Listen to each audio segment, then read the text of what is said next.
চট্টগ্রাম নগরীর EPZ gate. কাকডাকা ভোর থেকেই কর্মস্থলের পথে ছুটে চলা লাখো শ্রমিকের।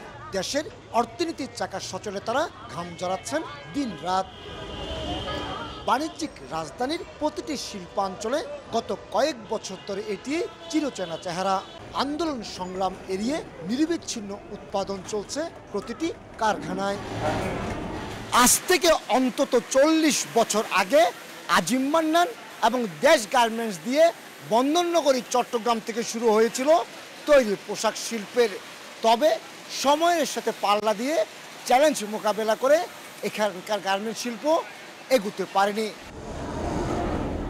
একটা সময় চট্টগ্রামে 700 থেকে 800 পোশাক কারখানা থাকলো, নানা জটিলতায় তা কমে দাঁড়ায় 250-তে। তবে সংকটের বৃত্ত ভেঙে ফের বাড়ছে কারখানার সংখ্যা, যা দেখাচ্ছে আশার আলো। বর্তমানে চট্টগ্রাম ইপিজেড, কর্ণফুলী ইপিজেড এবং কোরিয়ান ইপিজেড সহ নগরীর বিভিন্ন স্থানে প্রায় 450 কারখানা সচল রয়েছে, যেখানে সরাসরি কাজ করছেন 7 থেকে 8 লাখ শ্রমিক। চট্টগ্রাম গার্মেন্টস শিল্পের জন্য এবং ভারী শিল্প কারখানার জন্য বন্দর কেন্দ্রিক, অর্থাৎ র মেটেরিয়ালস আমদানি করতে হবে এবং এক্সপোর্ট করতে হবে। এই ধরনের সিচুয়েশনে চট্টগ্রামের মতো উপযুক্ত জায়গা আর কোথাও আছে বলে আমি মনে করি না। এমন বাস্তবতায় চট্টগ্রামে নতুন করে নজর দিচ্ছেন বিনিয়োগকারীরা। বলছেন ঢাকা ও এর আশপাশের শিল্পাঞ্চলে শ্রমিক অসন্তোষে লোকসানের সংখ্যায় তারা ছুটছেন চট্টগ্রামে। যেহেতু এটা পোর্টের কাছাকাছি, ট্রানজিট টাইমটা কম। দ্বিতীয় হচ্ছে এখানে একটু বেশি ফ্যাক্টরি নাই, যার ধরনের এই যে কেওয়াজের প্রাধান্যটা খুবই কম এবং কন্ট্রোলিংটা very easy, everybody knows each other, যার ধরুন Chattogram is a good place now to set up a new industry.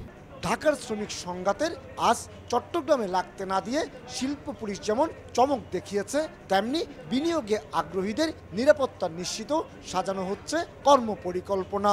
শিল্পের মালিক যারা আসছেন তারা যেন তাদের নিরাপদ রিটার্নটা নিয়ে নিতে পারেন ইনভেস্ট করার পরবর্তীতে। সেই জন্য তাদেরকে আমরা সার্বিক নিরাপত্তা, যেমন বিশেষ করে আপনার টহল পার্টি বলেন, তাদেরকে যে কোনো ধরনের ডাকাতি, চুরি, ছিনতে বা এই সমস্ত দিক থেকে তাদের রক্ষা করার জন্য আমরা সার্বিক নিরাপত্তা তাদেরকে দেবো। চলতি অর্থ বছরের প্রথম 4 মাসে 48% প্রবৃদ্ধি হিসেবে বিজিএমই এর অন্তর্ভুক্ত 250-এর বেশি পোশাক কারখানা 543 মিলিয়ন মার্কিন ডলারের পণ্য রপ্তানি করেছে। আর 3টি ইপিজেড এবং বিকেএমই এর প্রতিষ্ঠানগুলো রপ্তানির আরও কয়েক গুণ বেশি। কমল দে, সময় সংবাদ, চট্টগ্রাম।